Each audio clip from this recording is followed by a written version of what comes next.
Je veux vous parler du but et de la puissance du temps, mais surtout vous amener à comprendre comment vivre efficacement dans le temps. Quand une année s'achève, cela signifie que tu viens d'utiliser du temps. Tu viens de consommer 12 mois. Mais la vraie question est celle-ci. Comment as-tu vécu ces 12 mois? Qu'as-tu fait du temps qui t'a été donné? Dans l'heure qui vient, tu vas entrer dans une nouvelle portion de temps. Et je parle à chacun de vous. Nous devons apprendre à maximiser le temps dans nos vies. Un jour, j'ai été invité par la reine d'Angleterre pour recevoir une distinction appelée OBE. C'est l'une des plus grandes distinctions du pays. Quand j'ai reçu la notification du gouvernement, j'ai cru qu'il s'était trompé. Je me suis dit, je n'ai rien fait pour mériter cela. Mais visiblement, eux ne pensaient pas comme moi.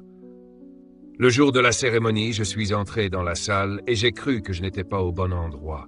Il y avait environ 30 personnes et elles avaient toutes autour de 80 ans. Moi, j'avais un peu plus de 40 ans.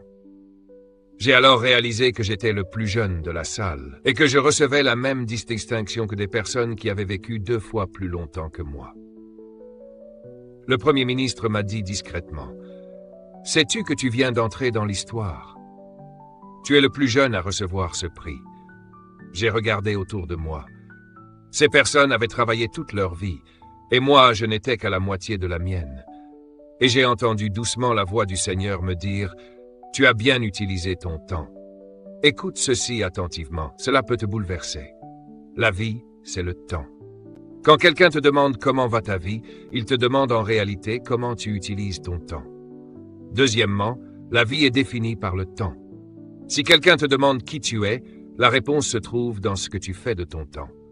Que tu sois mécanicien, infirmier, médecin ou enseignant, ta vie est définie par ton utilisation du temps. Troisièmement, la vie se mesure par le temps. Quand on te demande ton âge, on te demande combien de temps tu as passé ici. Est-ce que tu en as fait?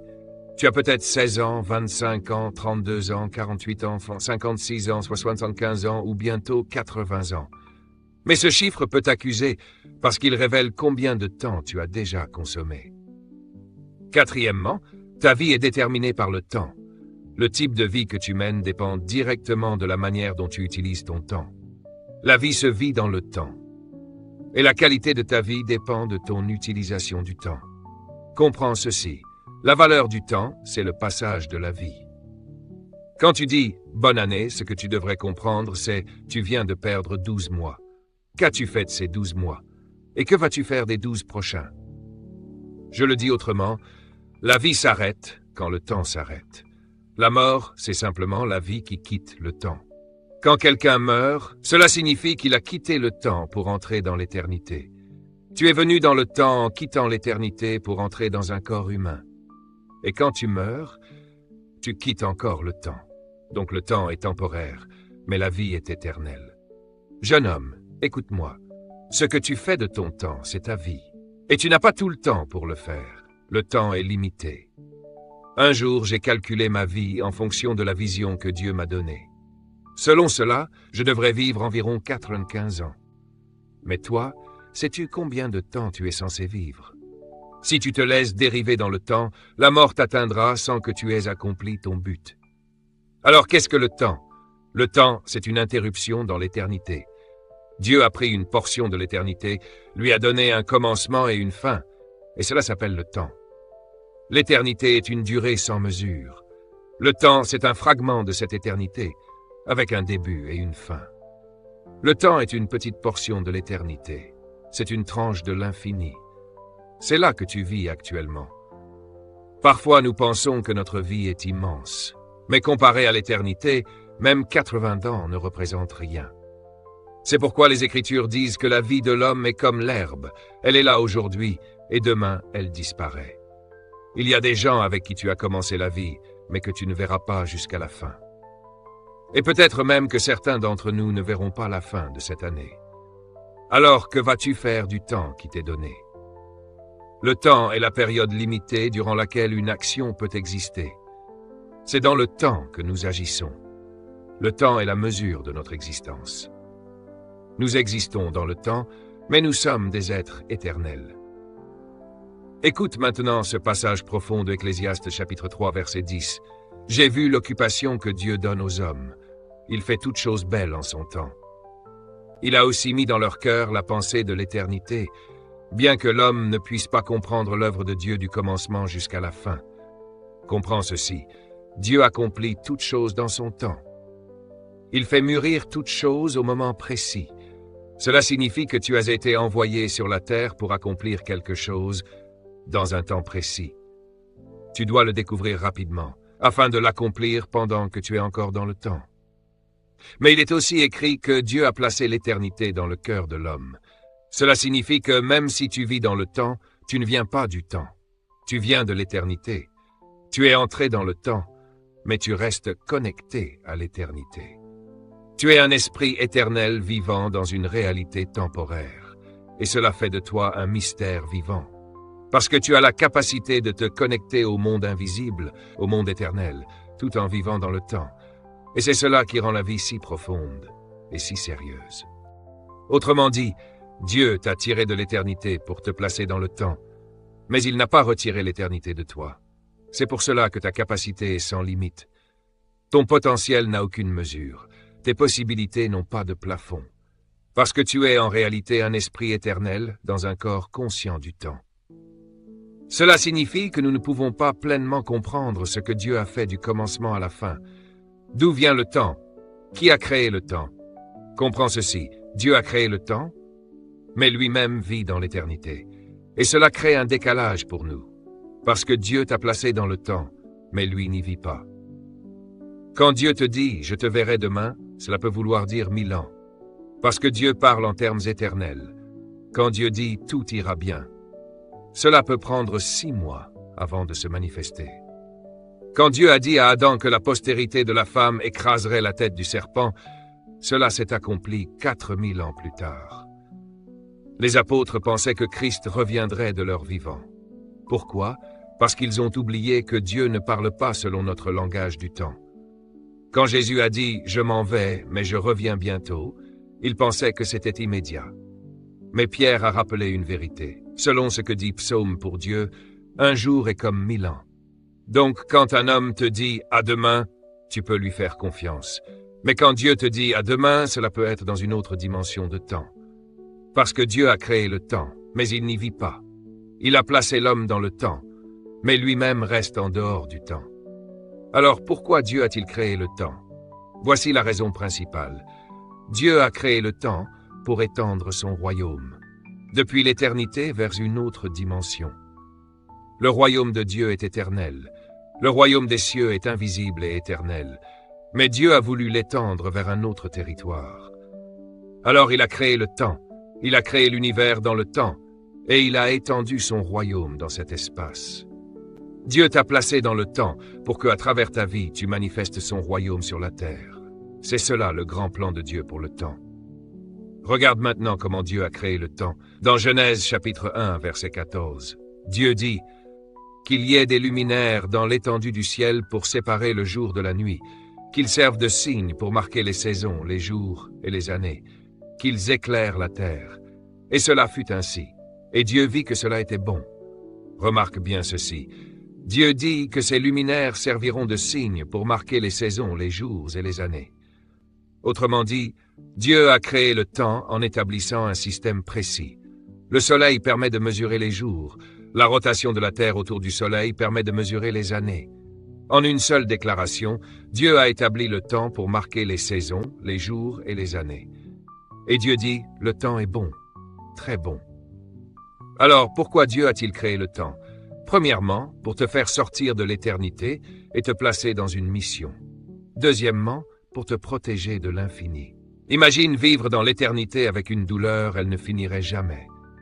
Imagine une blessure émotionnelle qui durerait pour toujours. Imagine une trahison qui ne s'efface jamais. Tu ne pourrais pas supporter cela. C'est pour cela que Dieu t'a placé dans le temps. Parce que le temps te permet de dire « J'ai souffert l'année dernière, mais aujourd'hui je suis guéri ». Le temps te protège de rester brisé pour toujours. Le temps te protège de rester pauvre pour toujours. Le temps te protège de rester dans la douleur pour toujours. Dieu t'a donné le temps pour que tes saisons changent.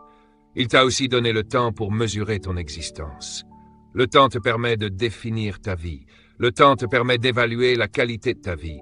Le temps te permet de rendre compte de ta vie. Tu as 40 ans.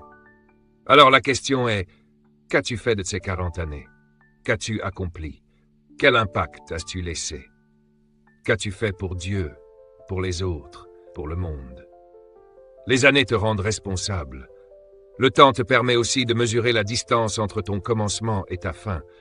Le temps te permet de vivre la vie par étapes. Et cela est une grâce. Parce que si tu devais vivre toute ta vie d'un seul coup, tu deviendrais fou. Mais Dieu te donne la vie en petites portions pour que tu puisses la gérer. Et enfin, retiens ceci.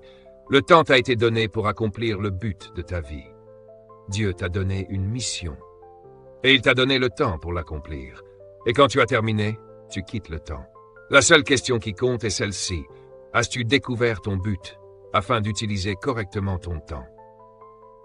Je veux te montrer quelque chose qui m'a profondément marqué. Cela se trouve dans Job chapitre 14, verset 5. Les jours de l'homme sont fixés. Tu as déterminé le nombre de ses mois.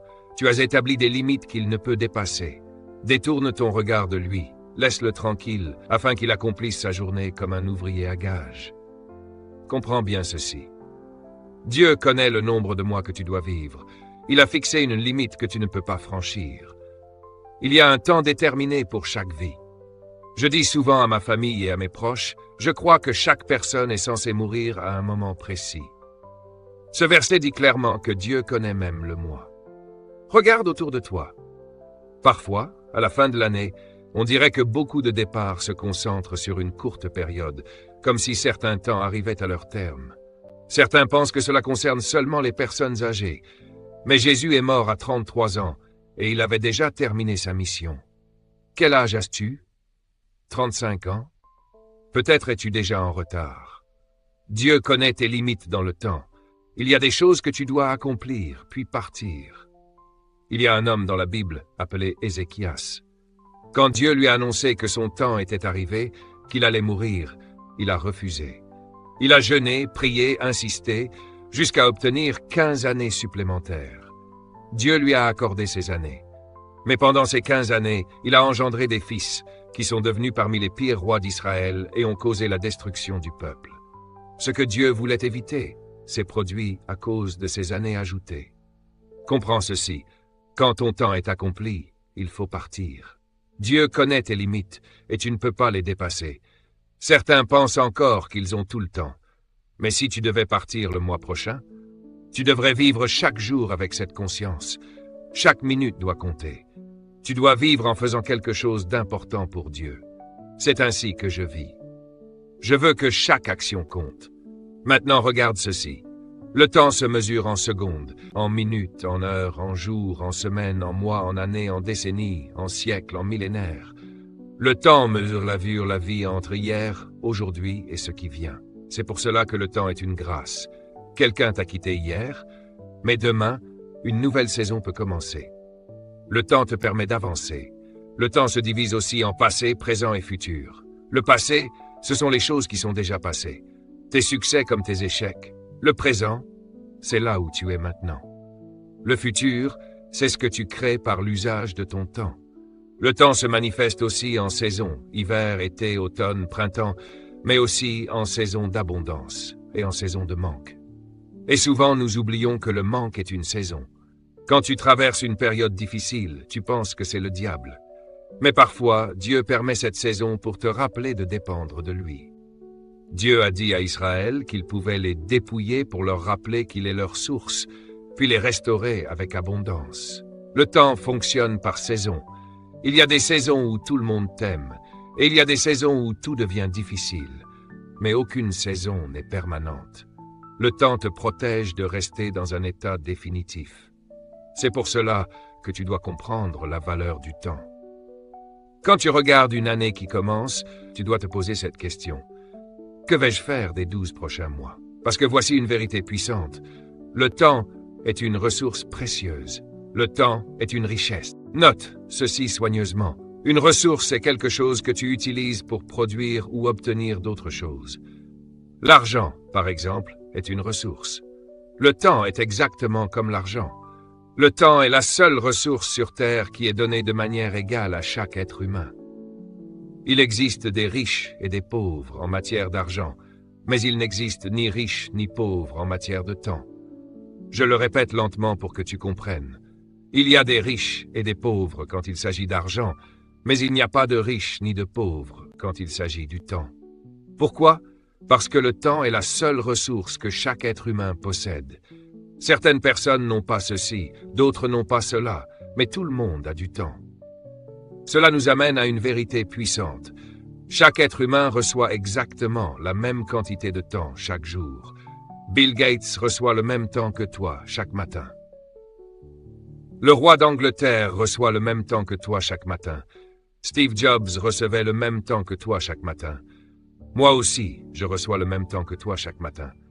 Donc personne n'a plus de temps que toi. Alors pourquoi certaines vies sont-elles différentes? Pourquoi certains avancent et d'autres stagnent? Ils ont tous les mêmes 24 heures. En réalité, ce que tu deviens dans la vie est déterminé par la manière dont tu utilises ces 24 heures.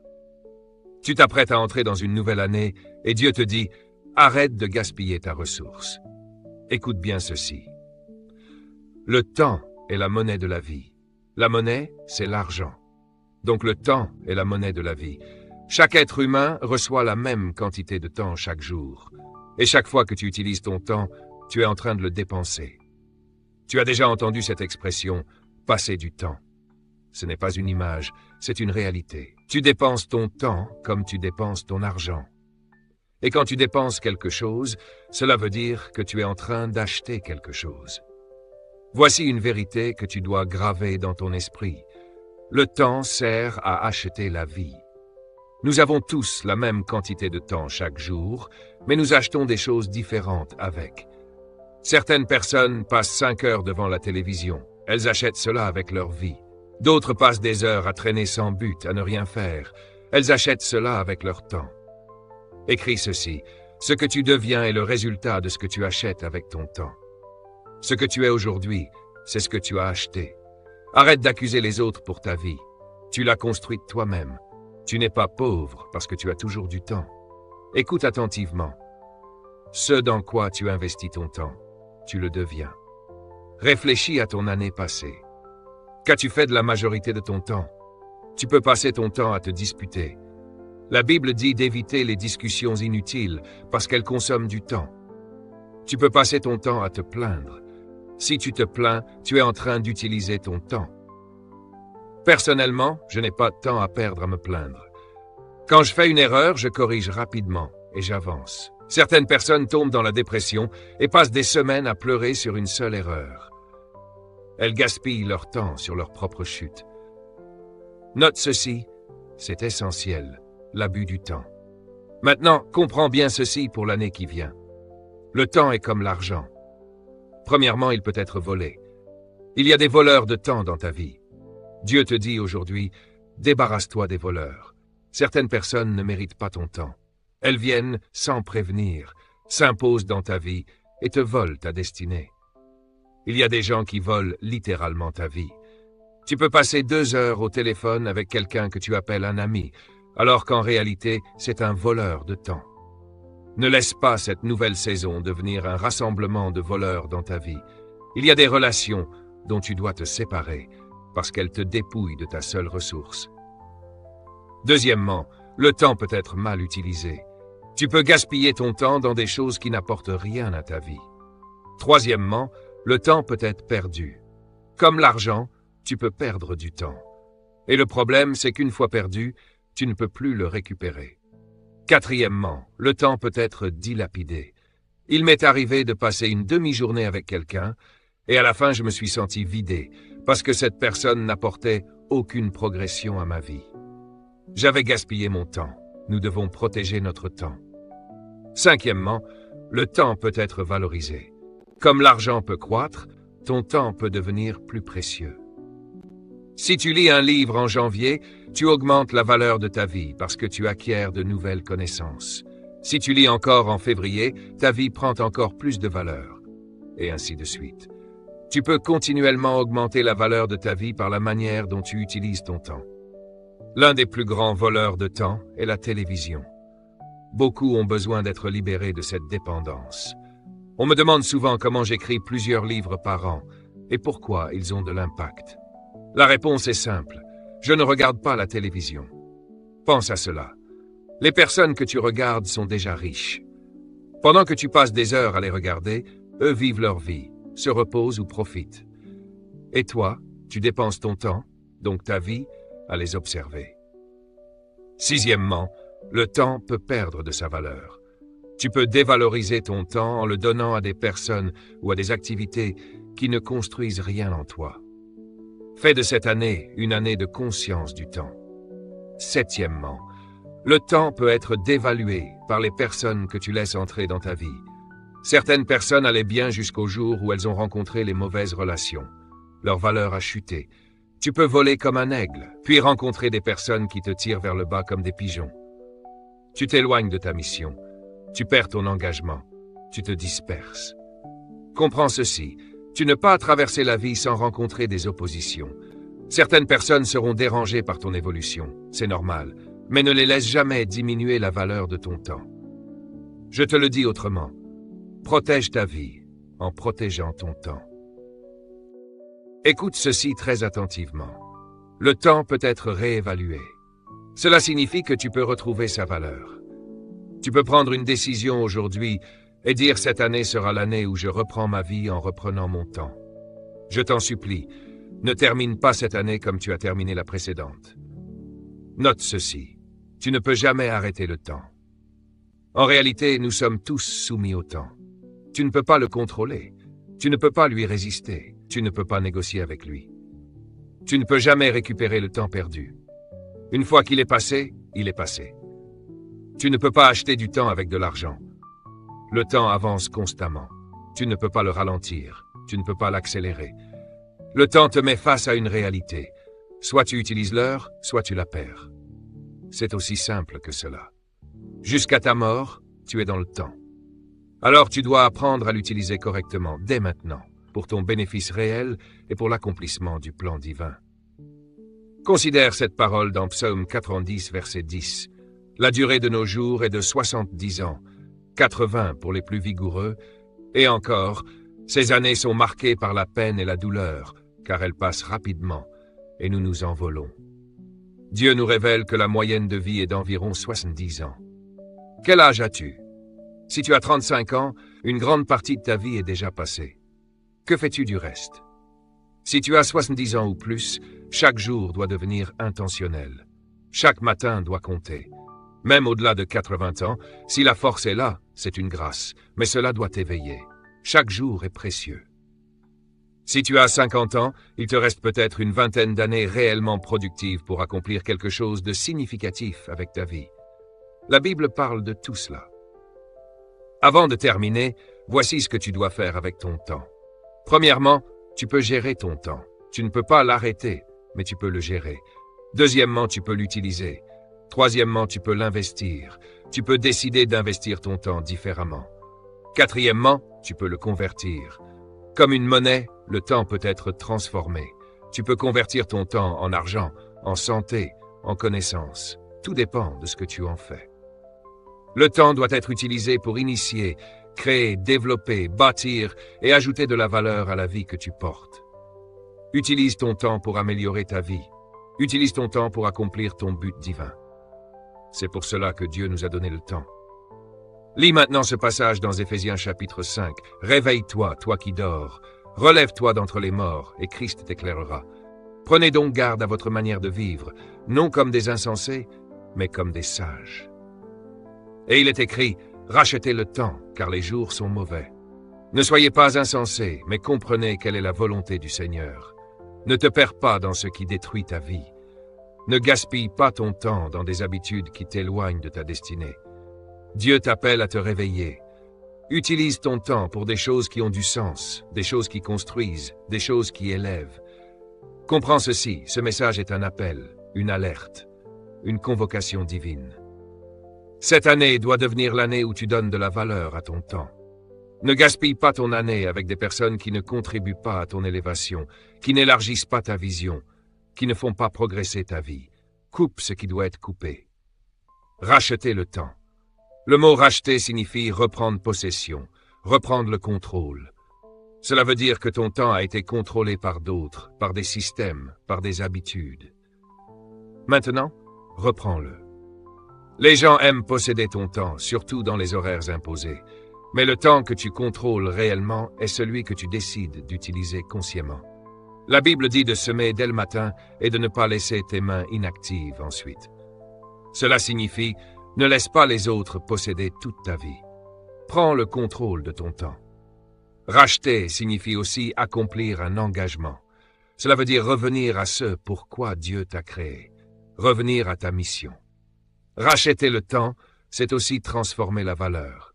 C'est décider que ton temps va produire quelque chose de significatif. C'est payer une dette. Oui, tu as une dette envers Dieu. Tu as une dette envers l'humanité. Et tu la paies avec ton temps. Cela signifie revenir à ce qui compte vraiment pour Dieu et pour les hommes. Beaucoup passent leur vie à bâtir des choses sans Dieu, à travailler dur, à investir toute leur énergie dans des projets, mais sans impact éternel. Souviens-toi de ceci. Ce que tu fais pour Christ et pour son royaume est la seule chose qui survivra après ta mort.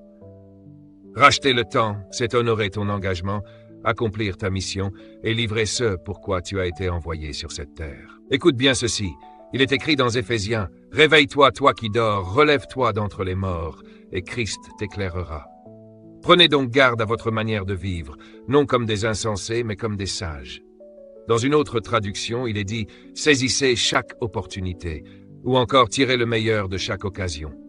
Ce soir, tu as une opportunité de redonner ta vie au Seigneur. Qu'est-ce que tu vas faire de ce moment? Où est ton esprit maintenant? Est-il déjà tourné vers les distractions, les fêtes, les plaisirs à venir, ou est-il attentif à ce que Dieu est en train de te dire? Pose-toi cette question.